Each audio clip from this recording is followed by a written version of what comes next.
So, The Penguin just ended. There's a lot to talk about from that show. First and foremost, Oz is forever an Oz. I don't care what he does in the future. He is permanently stamped in my books. I need Bruce to pull up and give him the Beast by Dre. Treat him like you treat them Joker goons. I'm talking about an attitude adjustment and a Batista bomb off the top of Wayne Tower. We can get back to his stank ass in the rest of the show later though. Today, I kind of wanted to talk about one specific theme from The Penguin that connects back to the Batman. One of the best parts of the Batman was the fact that it actually forced Bruce Wayne to address the fact that he was a rich man attacking crime from the point of view of a rich, privileged man. The only reason he's even able to fight crime the way he does is because he has the resources, because he was born into wealth, and because he could get pretty much anything he wanted with the snap of his fingers. Obviously, though, this does lead to him having a skewed perception of crime. Catwoman addresses this in the movie when she says, "You know, whoever the hell you are, you obviously grew up rich." Bruce had made a kind of silly comment about Annika, whatever. Catwoman's friend who was murdered, implying that she might have got what was coming and it was their fault for getting caught up with the wrong people. It was a bit of a goofy thing to say, especially because it was a response to Catwoman asking if he would help her get vengeance for her. It's as if Bruce was saying that Annika didn't deserve justice just because she was affiliated with questionable people. Sure, it was true that Annika and Selena were mixed up with a bad crowd, but Bruce's summary of the situation came from an extremely privileged perspective.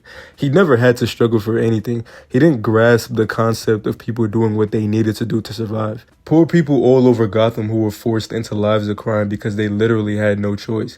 His black and white view of the world was one of his biggest character flaws that was addressed throughout the movie, and he comes to understand what Selena was saying later on. Sometimes good people are forced to do bad things because of their desperation to survive.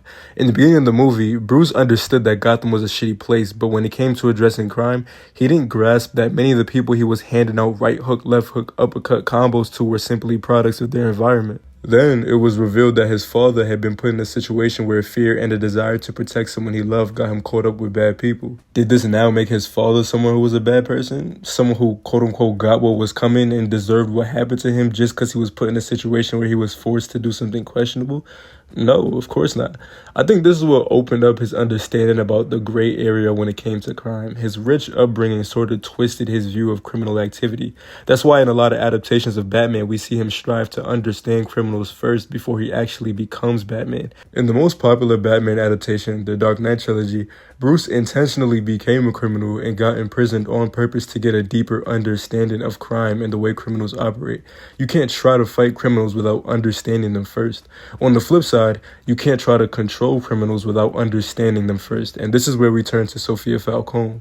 Like Bruce, she grew up rich. While she did have other struggles and trauma, obviously, the lady found her mother hanging inside the crib. I would be sick as fuck. When we specifically talk about poverty, trying to figure out where you'll get your next meal, trying to provide for the people you care about, Sophia ain't know nothing about that. Now she gets out of Arkham and she jumps straight into the crime business and she's like a fish out of water. She literally runs down on Eve with a gun and all the power in the situation, yet the entire conversation, Eve is the one schooling her on the way things work in the hood. Must be nice.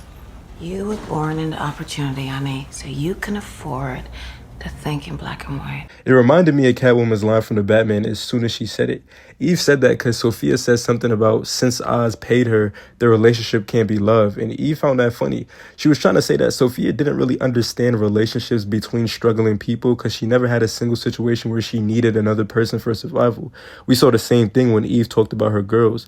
They have my back, I have theirs. Sophia came into the conversation basically ready to kill Eve for covering up Oz killing her brother and maybe even kill her girls too for lying to protect Eve. She let her live though, because the conversation gave her an understanding of relationships founded in survival and looking out for each other. She was about to kill a woman for something someone else did because just like Bruce, she viewed the world in black and white. You covered up for my brother being killed, so you must die. Simple and straightforward, but ignorant. It ignored the fact that Eve covered for Penguin because of all the times Penguin took care of her. They helped each other. That's how people at the bottom survived. They covered for each other and had each other's backs because it was the only way to live. As a rich person, Sophia originally didn't get that, and all she saw was a person covering for her brother's death who needed to die. Her letting Eve live was her getting a grasp on that for the first time. The same way Bruce found out about what his father did finally gave him an understanding understanding of survival-based decisions that good people can be forced to make when their backs are against the wall. It's funny because even after that, Sofia's fundamental misunderstanding of the poverty mindset still led to her downfall, and it's an example of how hard it is to completely change your perspective on something when you were raised a certain way. As a rich person who had watched her family use money and wealth to control people for years, she thought shaking money and assets in their face would be enough to get her what she wanted because that's what rich people do. And technically she was somewhat right because it worked, but on the wrong people. She completely disregarded the people below the bosses because at the end of the day, they're the ones that make everything tick. You got to get to them if you want to get to the whole thing. Penguin understood the mentality of poor and downtrodden people because he was raised as one. He understood that offering dignity and a place at the top was worth more than money to some people, and it's how he got linked to Turn. Eve's privilege comment came back to bite Sofia again. You can't control the people below if you don't understand them.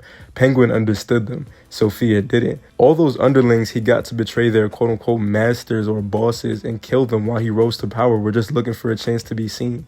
Sofia claims she understood during the drive, but Penguin scoffed at it because I think he knew that her actions showed different. She understood it, but low-key from a woman's point of view and not really from a poor person's point of view, if you get what I mean. I don't know if I really explained that well.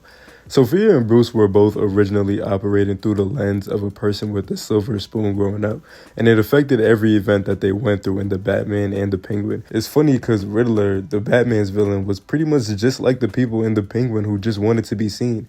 The reoccurring theme of the rich people like Sofia and Bruce disregarding the motives and the deeper psychology of the poor is what constantly leads to disaster in Gotham, even with Bruce's good intentions. The most enjoyable part about this new universe is the way Matt Reeves and his writers are tackling the class aspects of Batman, crime, and Gotham without doing it in the corny, oh, Batman just beats up poor mentally ill people, Twitter think piece kind of way. It's kind of an examination into the mindsets of rich and poor people and how hard it is to shake off previous assumptions and worldviews that your upbringing has given you. It's part of what's setting this universe apart from a lot of other Batman adaptations, and I love it.